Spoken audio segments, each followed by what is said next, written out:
Welcome. I'm Nina Gryphon, and this is the Astrology and Magic channel. Today we'll talk about the astrology of week 3 of September 2025. This covers Sunday, September 14th through Saturday, September 20th. First off, I'd like to say thanks to all of my patrons. I appreciate all of your support. If you would like access to these forecasts early, you can go to patreon.com/NinaGryphon. And at the highest tier of the Patreon, you can also get access to my monthly Magical Elections ebook, which teaches you how and when to make astrological talismans. I don't think I'm giving away too much to say that for October, we have an unprecedented number of talisman opportunities for Jupiter in Cancer, the sign of the great benefic planet's exaltation. Take them while they're there, folks. All right, let's get started. September 15th, Venus at 25 Leo sextiles Mars in Libra. This is part of Venus and Mars' synodic cycle, and it is a waning sextile, which means it's the last major aspect between Venus and Mars before they conjoin to end this cycle at 18 Capricorn in January 2026. The current Venus-Mars cycle began in February 2024 with a Venus-Mars conjunction at 6 degrees of Aquarius. If this was on or near an important point in your horoscope, this entire Venus-Mars cycle would be significant for you, colored by whatever point in your chart was aspected or ideally conjoined by this conjunction. These planets are fundamentally both about desire, the eternal polarity between war and peace, aggression and harmony. But remember that both Venus and Mars still want to attain things.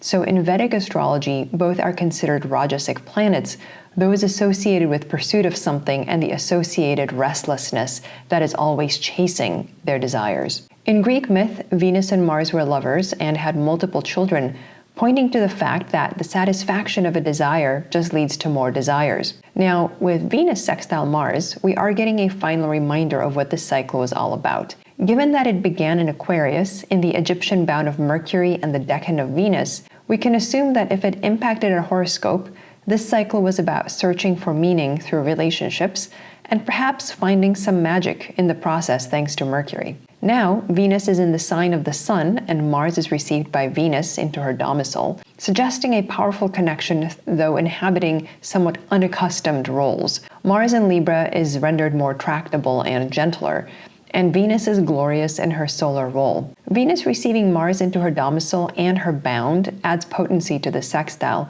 giving us a golden opportunity to create and strengthen connections, whether romantic or motivated by some other shared desire. September 17th, Mercury at 28 Virgo opposes Saturn retrograde in Pisces. This is Mercury confronting chaos in its form as the sea, as the dealer of death. The forces of reason and argument attempt to face down the Lord of Death in his form as the vast, ungraspable ocean. Remember that Mercury is the only one of the immortals who regularly goes down into the underworld, so it's not an unequal contest. It's because thought can go anywhere, and nowhere is immune from meaning and interpretation, the gifts particular to Mercury. We can now confront our fears, including the fear of death, if we give them meaning.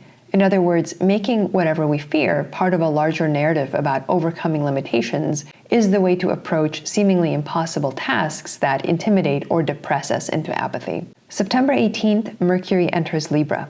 Mercury now moves into Libra, whose triplicity he rules by night. For the first few days, he is still very serious, as he was at the end of Virgo, because the first 6 degrees of Libra, just like the end of Virgo, are ruled by Saturn in terms of the bound Lord. Libra is the sign of the merchant's scales, not the scales of justice.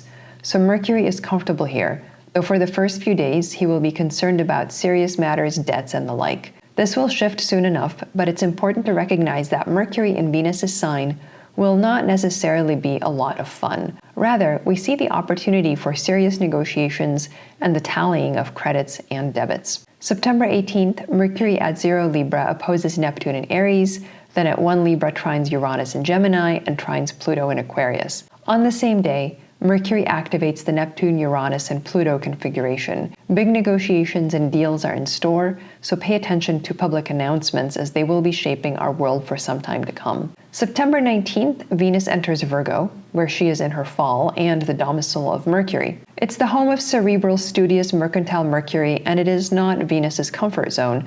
Passion and seduction are not the currency of Mercury's realm, so Venus must accustom herself to this foreign part of the zodiac. Venus in Virgo will encounter Uranus, the South Node, Jupiter, and Saturn as she passes through the sign, all of whom are serious players symbolizing major issues. No frivolity here. Venus will be approaching these planets armed with beauty, desire, and seductiveness, which are vast forces that move the world, though they may seem inconsequential. To the extent that we embody Venus now, whether in her role as lover, peacemaker, or artist, we must play by Mercury's rules and be able to explain rationally to others why they should do what we want and why their desires are aligned with ours. September 20th, Venus at 1 Virgo squares Uranus in Gemini. This is Venus's first test as she passes through Virgo. Note that at 1 Virgo, she also conjoins Regulus, the royal fixed star, a star that is very masculine and warlike. So this aspect is about seeking peace through negotiations, but also by playing a wild card thanks to Uranus. Neither Venus nor Uranus are famous for their stability. Remember that Venus was born from the severed genitals of Uranus as they fell into the sea. This combination speaks of intense desire, but it's also very nonlinear in achieving that desire. So we really must be prepared for anything now, including a failure of our plans or a complete wild success. Anything could happen. September 20th, the Sun at 28 Virgo opposes Saturn retrograde in Pisces. Sun, the Lord of Life, opposing Saturn, the Lord of Death, is a classic confrontation, whether it occurs internally as a feeling of depression, illness, or depletion of the life force, or as an external conflict or oppressive experience of some kind. The key here is to identify with the Sun. In other words, know that the Sun is indomitable. It rises predictably day after day.